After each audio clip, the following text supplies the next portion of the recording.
Hello and welcome back to Coinscrum's Meet the Founders series. I'm thrilled to be joined today by Peter Woods, a CEO and co-founder at CoinBurp. Hi, Peter. Thanks for joining us. Thanks, Paul. Thanks for having me.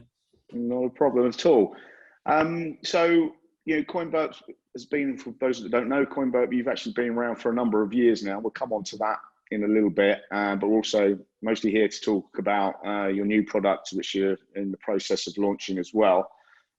So just to start off, do you want to tell us, well, we always like to ask what people were doing before they got into this industry. So just want to tell us a bit about your personal background and how CoinBurp started? Yeah, sure. So, I got into crypto 7 years ago, but prior to that, I was your everyday desktop support guy that you would call at the other end of the phone if you had something wrong with your printer or your PC, right? So the troubleshooting, that sort of thing. And that was my background before crypto. But 7 years ago, got into Bitcoin brokering with my first business, BitBroker, with like £1,000 on my overdraft. I was just sort of living out of there for quite some time. Scaled up the business with some developers across the seas. Managed to turn over about 100 million by 2017. Then, 2018 decided to start CoinBurp, which is the main platform we're using today. But CoinBurp's a very simple, easy to use exchange for your everyday person who wants to get into crypto for the first time. And that's sort of what's got me to where we are today. Yeah, well, I guess, there's a rarity for someone to have been around so long and starting a business in those early days when the market was so much smaller. I guess that's helped you along the way. What's the sort of the biggest lessons you've learned over that time? Yeah, I think the market moves so quickly. Don't ever rest on your laurels is a big thing for me. Don't ever become complacent. Because there were quite a few opportunities where I could have just sat back and relaxed and maybe just made decent money back then. But it was never the be all and end all for me just making a chunk of money. And I've always had this instinct to try and battle with the big boys, I like to call it, right? I don't want to be this guy who's done quite good and just relaxes and becomes complacent. That's never been in my mentality. So I'd say, the one thing is if you're in the industry of crypto, you need to keep moving. It's so fast paced. Yeah, and I guess especially in your kind of sector around broking, exchange, all of that stuff, as we've seen, and naturally, as the market has grown, regulators have taken more of an interest. Back in those early days, I remember everyone was knocking on the doors of regulators, saying, can you regulate us so that we've got more of a stamp of approval and people trust us more? And the industry was so small, they just kept saying, no, go away, was my recollection.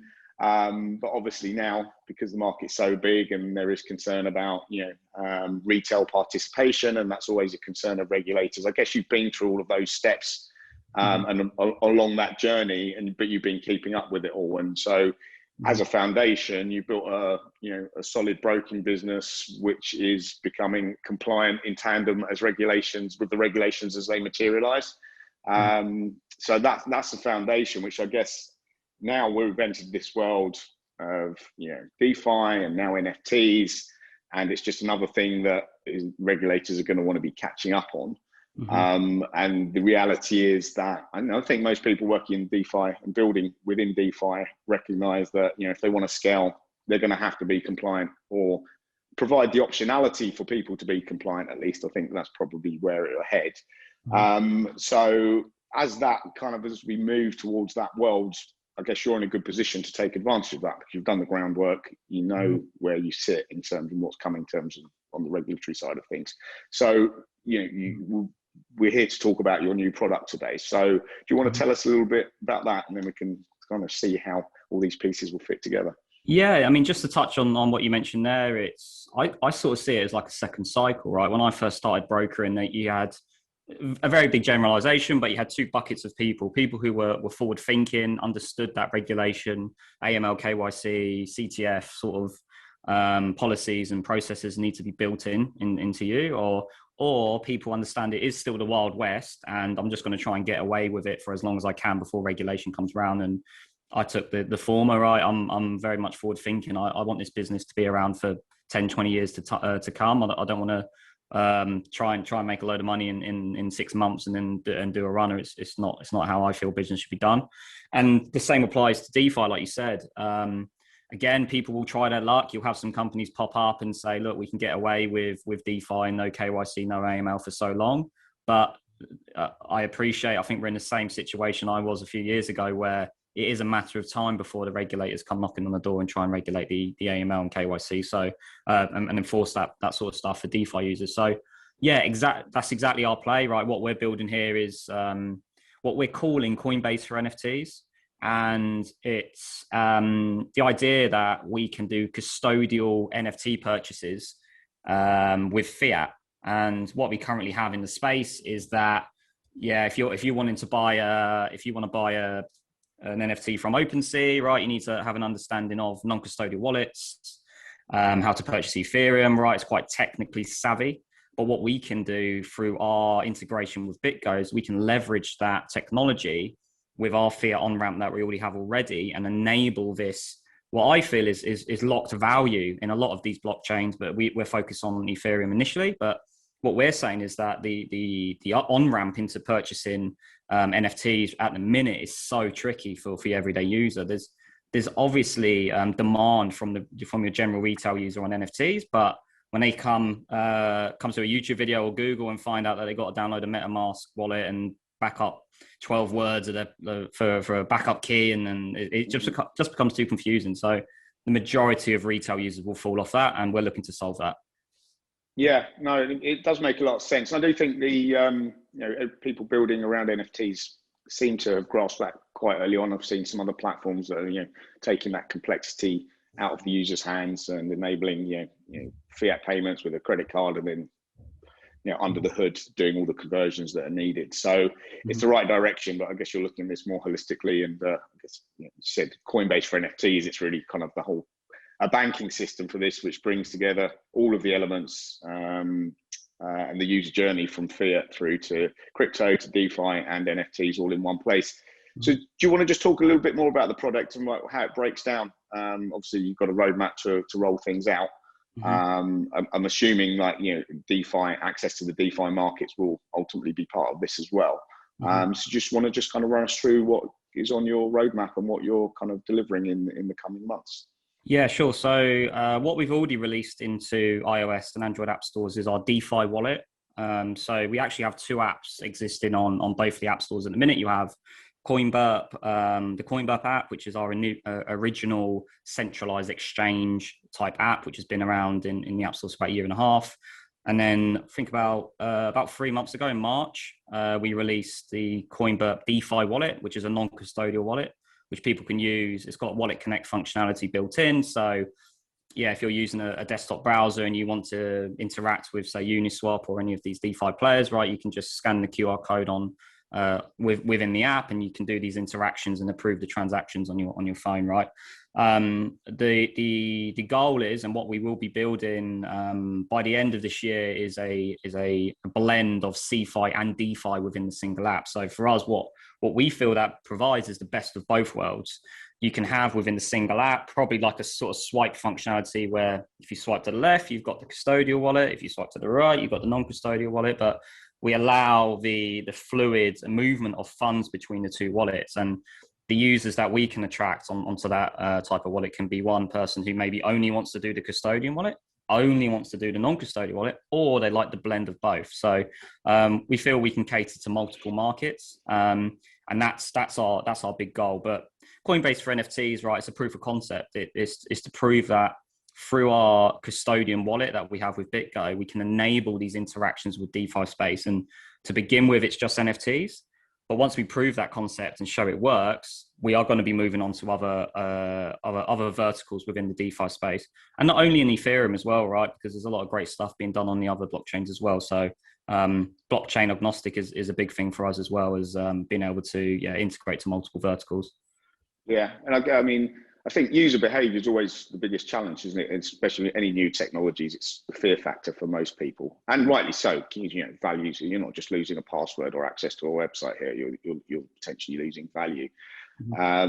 So being able to, I guess ultimately a lot of newcomers would go for like the full custodial version, feel a level of comfort and trust, and then gradually over time they can start experimenting with the more non-custodials. And I guess there's always room for a hybrid in the middle at some point, especially around key recovery and things like that, where, you know, you as an operator play a role in, you know, helping kind of partially managing keys, etc.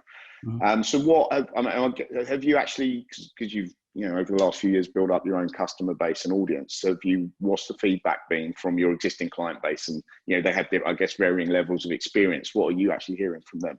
Yeah, I mean, this was the whole reason why we built this Coinbase for NFTs, and why we're sort of going to launch our own token. Is we surveyed our existing customer base and asked them about, it was initially about DeFi, right? So have you heard of DeFi? Are you interested in DeFi? And the takeaways were 33% of our customers. So yeah, a third of our customers come back and said that they'd heard of DeFi, but they hadn't yet, and they were interested in DeFi, but they hadn't yet interacted with DeFi. So we drilled down a bit deeper, right? What is it that's stopping you from getting into DeFi? And yeah, we had a few concerns, right? Private key management was an issue. Ease of use, not used to using MetaMask extensions on browsers and that sort of thing. And insurance as well was one of the hot topics. So with us, we've got BitGo, who have the $100 million insurance for the cold custody stuff, so we can extend that out for our customers. And yeah, they were the three main issues. And the last question we asked, okay, look, you want to get into DeFi, but what about DeFi? What is it specifically within DeFi that you're trying to access that you can't? And for our customers, being retail, being first-time users to the space, very much driven by, I guess, what you see in the mass media, NFTs were the big thing for us. So yeah, we decided to on the back of what the customers are telling us, we decided to build this Coinbase for NFTs concept. Okay. So just looping back to that boring word, regulation, but as I think we agreed at the top of the conversation that it can't be ignored. I mean, you're domiciled, you're a UK-based company.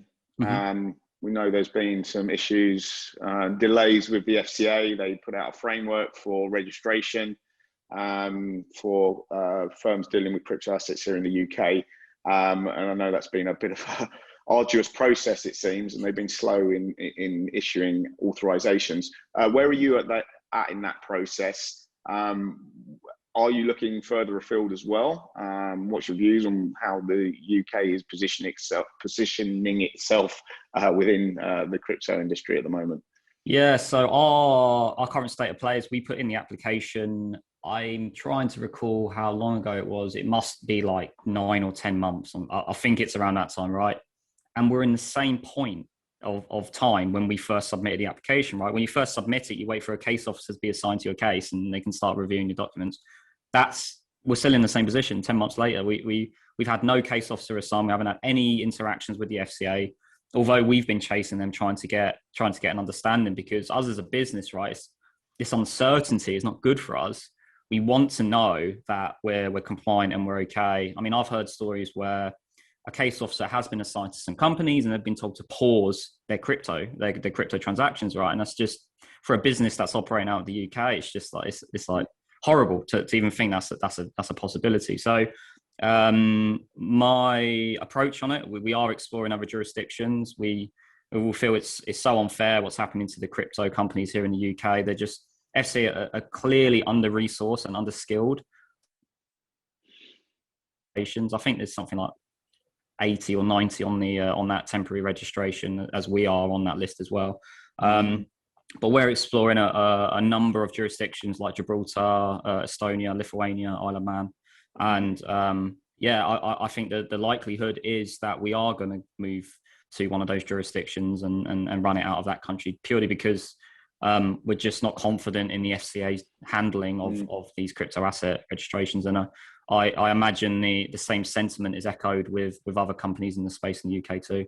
Yeah, no, just to be clear for anyone that's not familiar with it, CoinBurp aren't alone in this situation, and it doesn't say anything negative. It's not saying anything negative about you in particular. I think only 5 firms have actually been given authorization for this registration process so far, and as you said, I think 70 or 90 firms on the list that they came out last week, the FCA, and said the temporary registration has been extended to well into next year, March next year, I think now. So let's hope they do get their act in order, because it's, as you say, it's frustrating for many companies, virtually all of the companies that are operating and requiring this registration in the UK, and it would be a shame to see firms such as yours have to go overseas.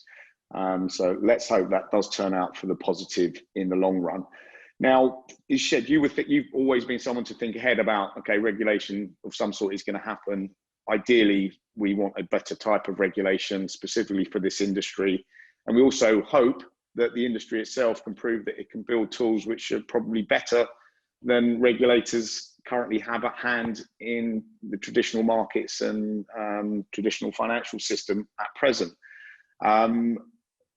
You know, I mean, those requirements might not necessarily be there now, but what do you think, and not necessarily that it would be something that CoinBurp alone builds, but what are the critical features you think the industry is going to need to focus on to make sure that when those regulations do finally catch up, they need to be ready for?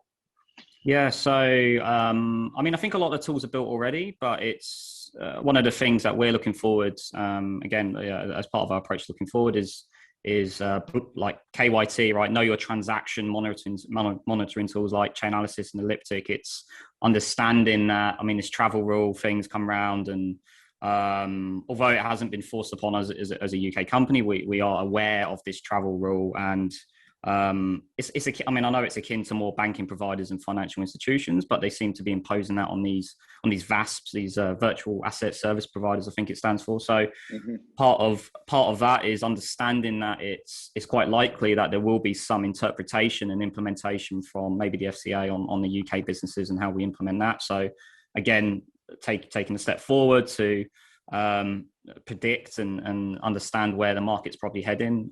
For us, the most recent thing is the implementation of a know your transaction monitoring tool to ensure that we understand where the source of crypto is coming from and where it's heading to, and we can make risk-based assessments on our customers and make a call on whether that's someone we don't want to engage any more services with.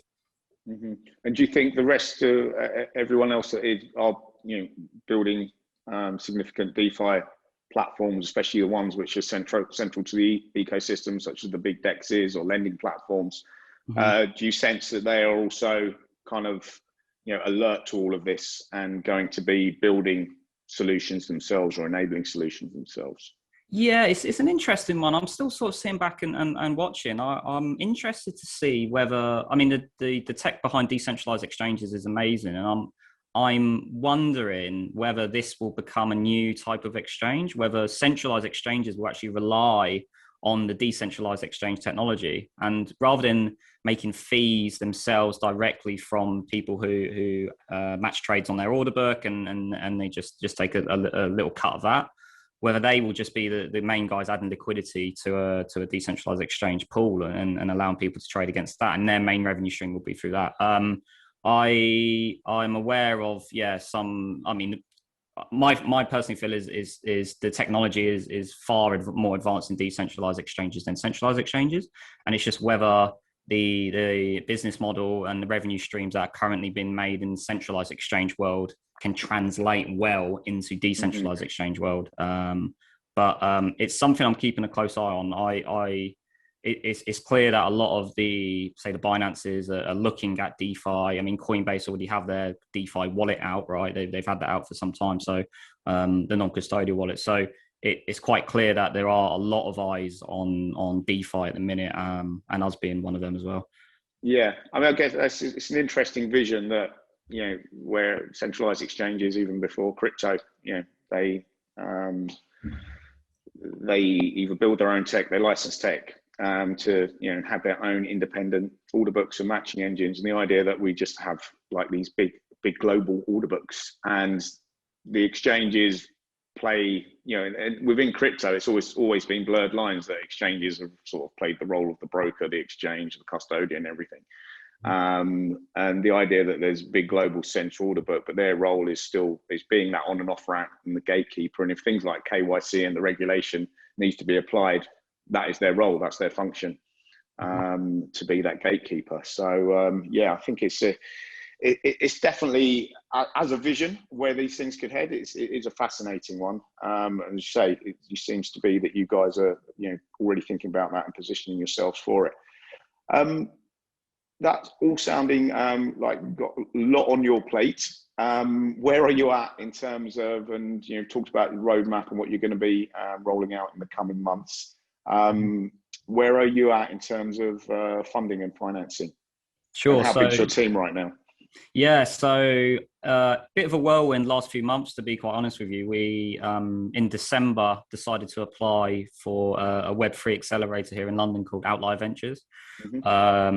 Lucky enough to be accepted out of 600 odd companies, I think, applied. We got whittled down to 10 and we got accepted onto their January cohort with this Coinbase for NFTs concept.